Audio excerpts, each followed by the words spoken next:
दोस्तों, किसी ने क्या खूब कहा है कि जिंदगी जख्मों से भरी है और वक्त को अपना मरहम बनाना सीख लो तो आप बहुत आगे जाओगे। दोस्तों, वक्त को हमें हमारा मरहम बनाना सीखना पड़ेगा। इसी के साथ में एक नई स्टोरी लेके आपकी समक्ष हाजिर हुआ हूँ।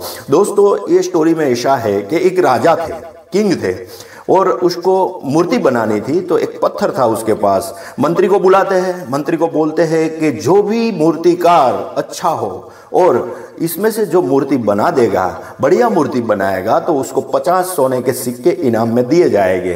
तो मंत्री वो काम हाथ में ले लेते हैं और निकल पड़ते हैं बाजार में। बाजार में जब जाते हैं तो एक एक्सपर्ट मूर्तिकार होता है, इसका नाम होता है, नामी मूर्तिकार होता है। उसके पास जाते हैं, उसको ये बात कहते हैं कि तुम्हारी मजदूरी तो मिलेगी, इसमें से मूर्ति बनाओगे तो फिर एक्स्ट्रा आपको 50 सोने के सिक्के मिलेंगे, वैसा बोलते हैं। तो मूर्तिकार तो बहुत खुश हो जाता है क्योंकि उसकी कला का इधर इज्जत होता है, वैसा मानता है वो। तो फिर वो अपना काम शुरू करता है। एक बड़ा हथौड़ा निकालता है, हथौड़ा निकाल के मारना शुरू करता है उस पत्थर में। तो पत्थर टूटता नहीं है। 10 मारता है, 10 हथौड़े मार देता है, फिर भी टूटता नहीं है। 15 मारता है, फिर भी टूटता नहीं। 20 मारता है, फिर भी टूटता नहीं। 30 हथौड़े तक मार देता है, फिर भी ये नहीं टूटता है। 40 हथौड़े मारता है, नहीं टूटता है। उसकी एनर्जी कम होने लगती है, वो थकने लगता है, उसमें नेगेटिव आइडिया आने लगते हैं उसके दिमाग में कि ये नहीं टूटेगा। फिर वो ऐसे मारते मारते वो 45 तक मार देता है हथौड़े, फिर भी नहीं टूटता है। फिर 50 हथौड़े मार देता है उस पत्थर पे, फिर भी वो पत्थर नहीं टूटता है। दोस्तों, तब वो मूर्तिकार थक जाता है और बोलता है कि ये पत्थर टूटने वाला नहीं है और ये काम छोड़ देता है। मंत्री को बोलता है कि काम मेरे से नहीं होगा। तब मंत्री वो पत्थर को वापस ले लेते हैं और गुजरते हैं बाजार से। तब बाजार से गुजरना होता है तो एक सिंपल मूर्तिकार जो छोटा मोटा धंधा लेके, छोटा मोटा ठेला लेके बैठा हुआ होता है, उसके पास जाते हैं और उसको बोलते हैं कि इसमें से मूर्ति बनाने का है और राजा आपको आपकी मजदूरी तो देंगे, इसके अलावा आपको 50 सोने के सिक्के दिए जाएंगे। तो मूर्तिकार बोलता है अच्छा, मैं बना दूंगा। फिर वो भी अपना हथौड़ा निकालता है और मारना शुरू करता है। एक ही हथौड़ा मारता है वो, कितना, एक ही हथौड़ा मारता है वो, मूर्ति मतलब पत्थर टूट जाता है। फिर अपनी मूर्ति बनाना शुरू कर देता है, उसमें से अच्छी मूर्ति बना देता है और मंत्री को दे देता है।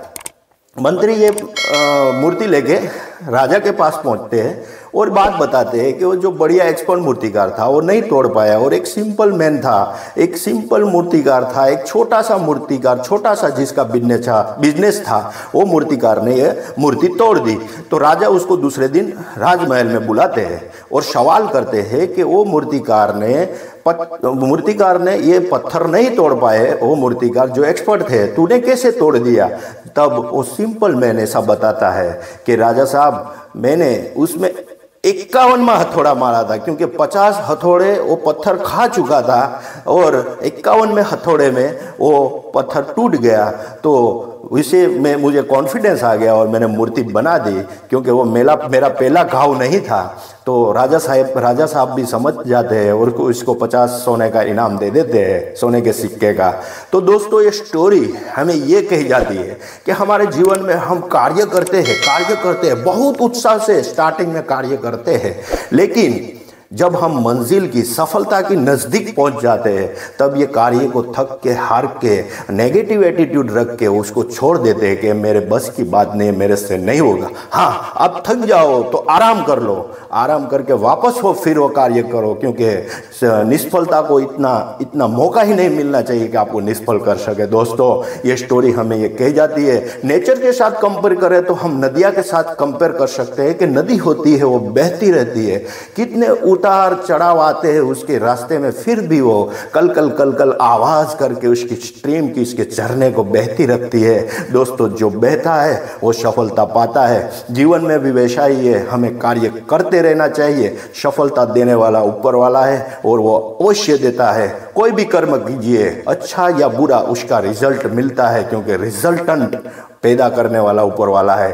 दोस्तों, ऐसी स्टोरी सुनने के लिए मुझे लाइक कीजिए, शेयर कीजिए, यूट्यूब पे हो तो सब्सक्राइब कीजिए, फेसबुक पे हो तो फॉलो कीजिए। आपका धन्यवाद रहेगा। Thank you very much.